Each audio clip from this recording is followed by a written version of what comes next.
Look up the word crazy in the dictionary and you might just find an asterisk beside the definition that says, listen to the Subiquitous podcast featuring Sue Duffield and you'll find out what crazy means. Sue's travelogue journey of unfiltered stories, impossible miracles, and faith-filled fun will be revisited right here. So buckle up and let's get going with this humorous travelogue of an unfiltered saint, Subiquitous. It's never a difficult scenario when it comes to the Duffields because we find ways to do things even amidst the uniqueness of technology. So I am in Greencastle and Jeff Duffield is home in Rockville, Tennessee. Where's Greencastle? Yeah, Greencastle, Pennsylvania. There we go. There we go. And we're trying something new. We're trying this new Zencastr app. There's two things new about this. Two things. First of all, we're doing it remotely virtual or virtually remotely. Secondly, I'm watching you. We have never done a podcast together where we've been looking at each other. Yeah, I don't know if this is going to help or not. I doubt it's going to help. I don't know. We'll see. I'm not going to say anything about your appearance at this moment. It's just early in the morning and you haven't gussied up, as my mother used to say. There's definitely no gussy of the hair. The hair, I think. It's interesting. It's interesting. Have you ever seen it look like this? No. I've never seen. I feel like it grew overnight. You just got your hair cut, what, a week ago? Just less than a week ago. Yeah, and it looks, anyway, on to more pressing subjects, but this is a rather interesting situation. Yeah, so we're test marketing the new Zencastr app that you can do on your iPhone. And the reason we're doing this is because it makes it more accessible for some of my guests to use their iPhone rather than their computers, and especially if they have a Dell or they have some sort of a, one of them toy computers? One of those toy counterculture computers. There's non-PC computers, as we call them. And I'm not criticizing anybody who has a PC, but let me just say this. Oh, yeah, I am. Life is so much easier if you have Apple products. And yes, as much as I'm not real big fan of the corporation these days. It's just a matter. Sometimes the price is not right. We know that. The price is...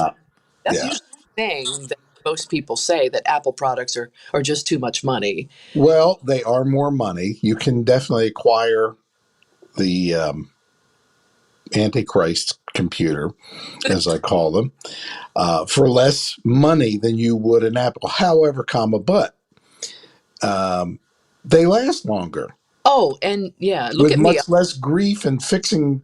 All I talk to is for years. I talk to people that have PCs, and all they're doing is fixing them. It's like owning a Jaguar. Oh yeah, it's a high performance car, and and it's also a car you have to baby because they're temperamental. And but it's the same thing. They're just always fooling around with these. But this doesn't work. I got to get this replaced. And I've had Macintosh computers that were 10, 15, 20 years old, and they were outdated software-wise, but they would still do what they did the day you opened them up out of the box. And and no repairs. And you've been obviously tooled and taught through the process of Apple. That's the best of the best for you, especially in the orchestral. Yeah. Well, I put as much stress on an Apple computer as anyone, with the possible exception of video creators, because that's very intense as well. But doing music production and recording is just about the most strenuous thing you can do on a computer. Right. So price is not always, the issue. No, it's not. It's not always a total indicator of value. It's like I always go by Dollar Tree now, and I think they, it's a scam now because should be called $1.25 tree. It should be, yeah, or $2 tree or whatever. No, you're right. $1.25 in the whole store. Okay. But don't say Dollar Tree. Say $1.25 now. Well, we need to be accurate. Well, anyway, thank you for your prayers too, Jeffrey, on your end. This has been an interesting week for me again, and then going back to last week, since the last time. It's been an interesting year for you. Let's just call it what it is. Since Oh my. November, actually, of Yeah, last year, and it's going to stop. Things are getting better. they are. The last time we did an episode together, we talked about me falling at the post office, and so we. Yes. It, And has anything else happened since you yes, I fell? got at with my precious Honda Fit that I loved so much that I just saved for and had a goal for and had it repainted thanks to Honda. And it was And then, paid for. yeah, I know. And gratefully, nothing serious happened to me. Although I got to tell you, though, even up to a week later, and the first responders did tell me, he said, you may not feel anything immediately, but in the next couple of days, you probably will. Which So is here, normal. it's so hilarious. I fell on my side at the post office, and then I get T-boned on my same side. It's just not fair, is it? No, life is not fair. But we just keep going as you have done. Yeah. So then the other night, I'm speaking for the Twin Pines Ladies Midweek Retreat in Stroudsburg, Pennsylvania, which is a wonderful group of women. They're just spectacular, and they're very Holy Spirit driven, Jeff. They have just been mindful of watching what I post, listening to my podcasts, Mm. and just very well, many of them, at least 15 of them that come there, are either EMTs, nurses, or in some sort of healthcare. It's Oh, amazing. good Lord. They probably prodded and poked you for an hour.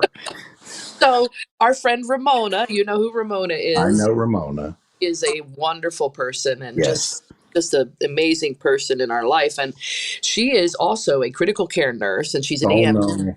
does all of that. So she said God Mm. woke her up at 3 o'clock in the morning on Tuesday. Was it Tuesday night? No, Wednesday night. And to pray for me. Now we're in the same lodge. She's in a different room.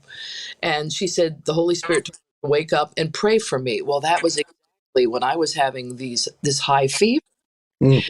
And I downloaded the app that you can get on an Apple phone called a temperature app. We should be getting paid for these You know, plugs. you put your finger on the back of the camera and the light, and it takes the temperature. Well, it was 100.6, then it went up to 101.5. Oh, you didn't tell me that. So I just said, okay, Lord, you're going to have to heal me. So I drank a gallon of water, practically, tried to hydrate myself, and then got up that next morning. And then here I go. I walk into the session. I probably didn't look that great. That happened to my hair. I don't know what happened to it. It's a shame this is not a video It is. podcast. I'll take a video shot of I'm it. But sure you will. let's see if I can do it now. See if it'll work. I don't know. Let's see.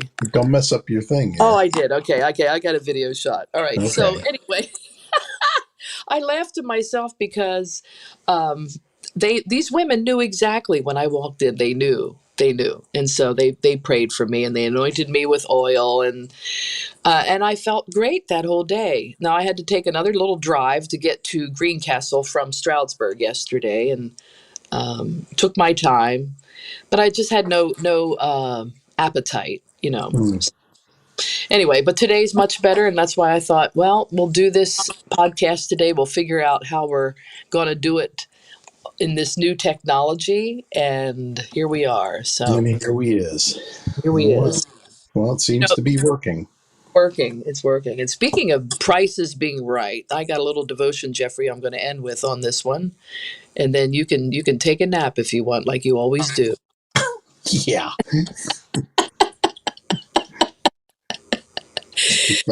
That's Hey, pretty funny. it is pretty funny. It's nice to see you, though. I haven't seen you since Sunday, so it's nice to see you. It has been Sunday, which is what, 4 days? 1, 2, 3, 4. Yeah, 4 days. Yeah, All right. it is. And you'll be home I'll be home Sunday. Friday afternoon about 1 o'clock, and Yeah, I'll text you so that you can pick me up at the airport I'll do that. and prevent me from falling or, Since when? I meant to tell you this. For the first time in my driving life, it's not fear, nowhere, no, not that word, but I feel the apprehension in my driving, especially going like when I at lights or intersections. Well, that I think that would be quite normal for you to be more your awareness. Let's put it this way: your awareness is more heightened Yes, to the fact that there's idiots out there on the highway, and I say that in with all love, you know. I But know. this Oh, young lady, I mean, I came to the accident scene. yeah, and Obviously, I was a mile and a half away. You were close to home. And I don't know the young lady from Adam, obviously, and I feel sorry for her. She was quite upset that she had done that. But was I not good or not? I told you at the scene. I said that looks like about a 20-year-old car, yeah. and it also, with just a brief inspection of her tires, it looked like they were kind of down in tread, Yeah, they were. and the roads were wet, which is mechanics and road people and police will tell you that's a perfect scenario for hydroplaning. And Oh, that's and that's exactly and what that's she. exactly what happened. Yeah. Yeah, And when I got the police report, lo and behold, I nailed the model year right on top of it. It was a 20-year-old vehicle, and which is not uh, exactly, the most, you right, can't be in the best perfect working order. and So the it was Mustang a scenario. has most of the weight in the front of the car. Most of Well, the yeah. weight at front, and boy, it was like a torpedo hitting the side of the car. So, Yep. Yep. Thankfully, she was not driving real fast. no, She was driving too fast for what she was trying to do in the conditions, but right, thankfully it wasn't a lot faster. Otherwise, I would be doing this podcast by yeah, myself. that would not be pretty. No, I'm grateful for that. Yeah, we No, stay, that wouldn't be pretty for a lot of reasons. well, we stay in the area of our anointing, correct? And Yes, else, absolutely. but I'm grateful. I'm so grateful that yes, it was not worse. And the one nice thing about sharing on this podcast is we're as vulnerable as can be. And even my live events, I try to share with people how I feel like at times that, yes, in some regard, I am a target for the enemy because I know that Oh, there's no a doubt. Yeah, no that doubt. being done in the spirit realm. So I'm good. I'm not fearful. And I'm praising God that I'm alive. And No, now, but you're aware. You're more yeah, aware, and you watch everybody around you. I found that years ago, and I've never had an accident like you did last week or 2 weeks ago. I've never had that serious, but I've had fender benders, so to speak, and I mean it does, and it's probably a good thing, but it does heighten your awareness of right, the people around you. And as you know that I learned this taking my motorcycle course low these many years ago now, 9, 10 years ago, that I really try to be a defensive driver and right, anticipate what they're going to do right. and before they do it. So Yeah, yeah. And as anyway, like we've said too, that, and even the cop said to me, he said, they make them every day. We're just yep, grateful you're yep, okay. I my thought about the value of human life right, and the price that we pay for cars is astronomical as it is, but they can always be replaced. absolutely But you cannot replace a human life, which is no. going to lead me directly into my topic for this morning. And it's called The Price is Right. So thank you, Jeffrey, for being a part of this wonderful episode. You're You've so welcome. And you didn't laugh at my hair. I'm so glad. I've not remained married for 50 years, doing things like that. But you'll laugh after you're done. I know. Oh, I'll smile to myself, but you'll never know it. The verse that comes to mind, Jeff, is the one Ecclesiastes 3:11 that says he has made everything beautiful and appropriate in its time, and he also planted eternity. It's a sense of divine purpose which nothing under the sun can satisfy except God. Yet man cannot find out or comprehend or even grasp what God has done in his overall plan from the beginning to the end. Oh, I love that scripture the most. And this ancient and fascinating document both intrigues and disturbs many of its readers, and me included. It's also denigrated by some Christians that they have wondered, why is it in the Bible after all? Why is Ecclesiastes in there?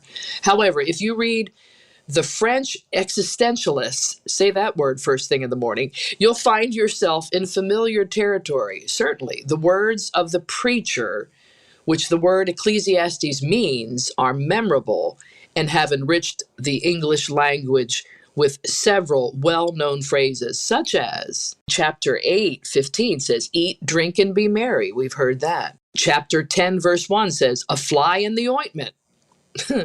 Or how about this one? "There's a time for everything." That's chapter 3, verse 1. And "Cast your bread upon the waters" is in Ecclesiastes 11:1. And then the one that everybody thinks it's an Aesop fable, but it's not. It actually comes from Ecclesiastes 1:9. "There's nothing new under the sun." This phrase, "under the sun," occurs some 30 times in the book and is the key to understanding it. It means our view of the world, leaving God out of the picture. So the book describes life without God. It digs over the ground and stares into the abyss.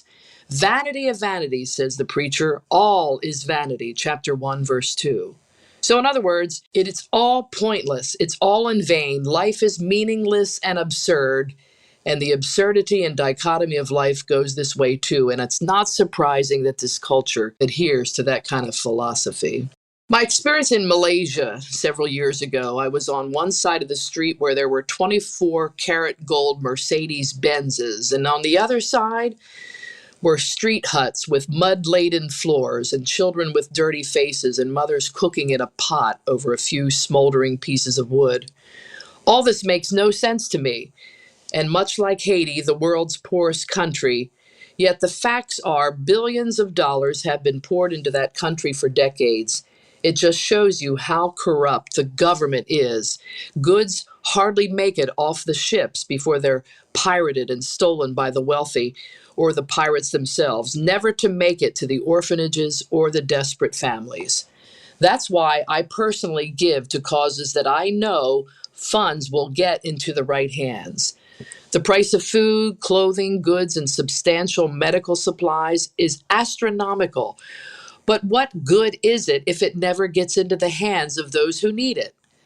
The price, much like going to Sam's Club or Costco, may be right, but it may never get to the needy. Right price, wrong delivery. Chris Belter's family, raised in Indonesia as children, never saw the USA until they were in their early teens.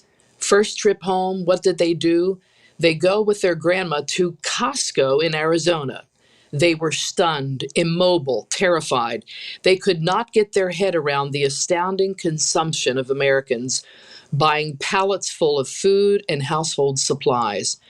To them, buying just enough to get by on a daily basis is almost a dream. You know, Jesus had a strong word to the church at Ephesus when he reprimanded them by saying, "You do all this stuff in my name, yet I don't think you love me anymore." And in other words, consumerism had hit them. Doing good and being good by doing and consuming and desiring good works far exceeded their desire to be in relationship with Jesus. Big price, wrong motive. So the preacher, Ecclesiastes, says this in chapter 2, 4 through 11. He bears witness to a fundamental restlessness and yearning in the human spirit. And unlike the animals, he's never satisfied. There are yearnings for ambition, fame, wealth, and pleasure, for wisdom, knowledge, and meaning, and for justice and to know the future. I undertook great projects. I built houses and planted vineyards. I bought slaves, owned herds, amassed silver and gold, acquired singers, and a harem as well. I denied myself nothing. And what does pleasure accomplish? It was a chasing after the wind concept. Nothing was gained under the sun. And that's from Ecclesiastes 2, 4 through 11. All this, and for what price? To feel restless and never satisfied? You know, my experience in Kuala Lumpur meeting Titi, her story of being kidnapped and raped and then cuffed to a floorboard with a heavy chain. What a price she had to pay by forcing her shoulder to go out of socket to reach those keys to get out. But those keys that she finally was able to get gave her freedom from her traffickers. What price physically, mentally, and spiritually would you pay for freedom? What price would you sacrifice for life? One week's news talked about a CIA agent admitted that she would take a bullet for the president. But the former president, there was also another CIA agent that said, "I would never take the bullet for." Think of that irony. Jesus was God's ultimate plan for redemption, who basically took the bullet for all of us, regardless of our opinion. Isaiah 53 describes God's redemptive power. The ultimate sacrifice was despised and rejected by man, a man of sorrows and familiar with suffering. Yet Jesus was God's perfect plan. But he was pierced for our transgressions. He was crushed for our iniquities. The punishment that brought us peace was upon him, and by his wounds we are healed. Isaiah 53:5. He took on the sin of all mankind. This is an ultimate sacrifice. It really is the extreme price that is right for all mankind and all eternity. So why was Jesus the ultimate sacrifice? Jesus, unlike humanity, did not have the capacity to sin or do evil. Jesus was the ultimate sacrifice because he was divine in origin. And you can read that in Luke chapter 1, 34 and 35. And he was unable to do evil or wrong. So then, on a street in Kuala Lumpur, at a bar, we rescued Janet, who has just been sold into slavery, and we run with her around the block. And if you knew my friend Carrie, whose mission was to save these young girls at 6'1", I'll never forget, she said, "Sue, run for your life and have Janet by the hand." And we did exactly that. We saved her life. You see, we were willing to sacrifice our lives at that point for one young girl. The price was right, and the price is right. Listen to this song that I wrote back in 2011, and may it be a blessing to you. Don't you ever forget that Jesus paid the ultimate price for you. And my friend, that price is right.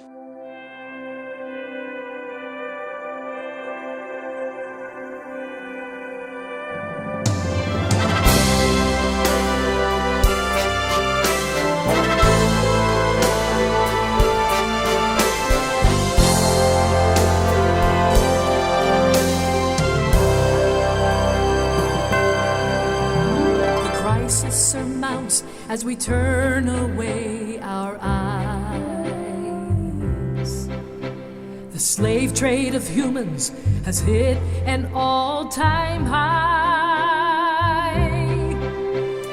What kind of devil preys on a child? If you think it's not here, you better think for a while.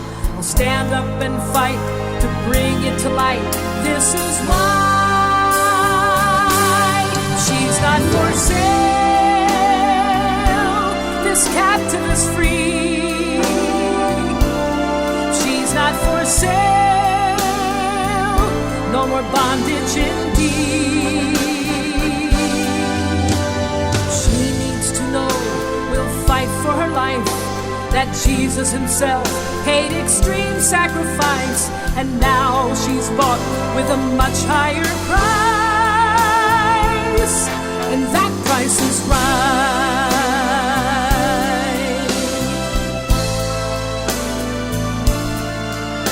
I'm only one person, you say it can't be done, to single-handedly fight and feel like you've won. Let's stand and be counted with courage to face, uncover, inform, and expose this disgrace. Millions of children at stake, there's no time to waste. She's not for sale. This captive is free. She's not for sale. No more bondage indeed. She needs to know we'll fight for her life, that Jesus himself paid extreme sacrifice, and now she's bought with a much higher price, and that price is right. Not for sale, not for sale, not for sale.